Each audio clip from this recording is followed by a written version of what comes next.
बुत परस्ती को मेरे पेश नजर लाती है, याद अय्याम गुज़िश्ता मुझे शर्माती है। ये जो पेशानी पे इस्लाम का टीका इकबाल, कोई पंडित मुझे कहता है तो शर्म आती है। अस्सलाम वालेकुम, this is me Mohammad Arbaz Khan और आप देख रहे हैं मेरा YouTube channel. Doctor Javed Iqbal Allama Mohammad Iqbal के सवाने हयात में लिखते हैं, मैं मुताले की खातिर मवाद इकट्ठा करने लगा और बाब अव्वल यानी इकबाल के सिलसिला अजदाद की तदवीन के लिए तहकीक शुरू कर दी। इसी तहकीक के दौरान एक दिन मैंने अपनी बीवी से अज़राए मजाक कहा कि देखो, कश्मीरी पंडितों ने हिंदुस्तान को सियासी आज़ादी दिलवाई और आज़ाद मुस्लिम रियासत यानी पाकिस्तान के क़याम का तस्वुर भी कश्मीरी पंडित ही ने दिया। सो ये तो पंडितों का आपस में झगड़ा मालूम होता है। मैं ख्वाबों और उनकी ताबीर का ज्यादा कायल नहीं, अलबत्ता मेरी बीवी ऐसी बातों को बहुत अहमियत देती है। मैंने इकबाल को शाज़ ही ख्वाब में देखा, मगर उस रात मैंने उन्हें ख्वाब में देखा। मैं देखता हूँ कि जावेद मंजिल की छत पे बैठा हूँ, साथ ही मुंडेर पर सफेद कागजों का एक ढेर पड़ा हुआ है। इकबाल बुनियान और तहबद में मलबूस एक तरफ से जाहिर होते हैं और हस्बे आदत खरामा खरामा चलते हुए मेरे करीब पहुंच जाते हैं। उनके चेहरे पर खफगी के आसार हैं। मुझसे अंग्रेजी में कहते हैं कि तुम क्या लिखते रहते हो। मैं जवाब देता हूँ कि अपनी तरफ से तो हमेशा यही कोशिश रही है कि आपके अफकार सही तौर पर लोगों तक पहुँचाऊँ। फरमाते हैं, खैर इस बारे में मेरे तासुरात तुम्हें कल मालूम हो जाएंगे।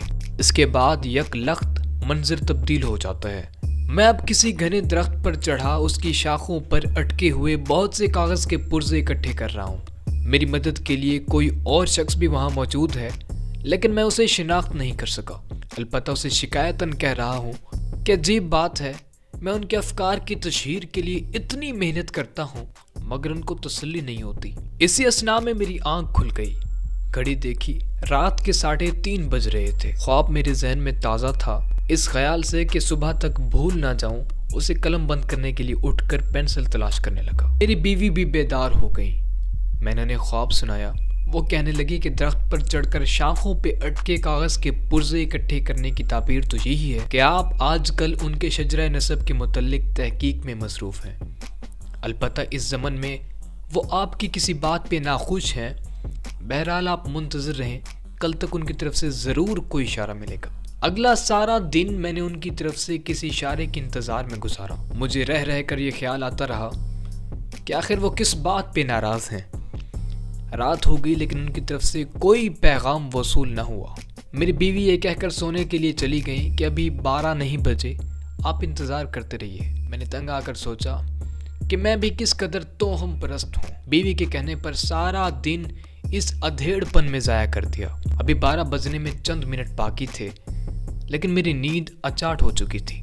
मैंने पढ़ने के लिए अलमारी से कोई किताब उठानी चाहिए। मेरे हाथ रोजगार फकीर जिल्द 2 में लगी और मैंने गैर इरादी तौर पर उसे खोला। अचानक मेरी निगाहें किताब के सफ़ा नंबर 121 पर जम गईं। मेरे सामने इकबाल का एक कथा था जिसमें इरशाद करते हैं, बुत परस्ती को मेरे पेश नजर लाती है, याद अय्याम गुज़िश्ता मुझे शर्माती है। ये जो पेशानी पे इस्लाम का टीका इकबाल, कोई पंडित मुझे कहता है तो शर्म आती है। उन्होंने अपने तासुरात मुझ तक पहुंचा दिए थे। मैंने अपनी बीवी को जगाकर यह कथा सुनाया।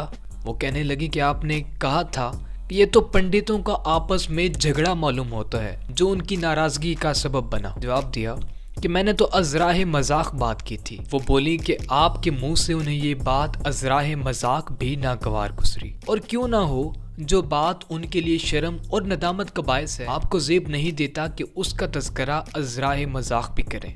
आप उनकी सवाने हयात के सिलसिले में तहकीक का काम जारी रखिए। मेरे ख्याल से जब भी आपसे उन्हें किसी गलती के सरजद होने का एहतमाल हुआ, वो ख्वाब में आकर आपकी रहनुमाई करेंगे।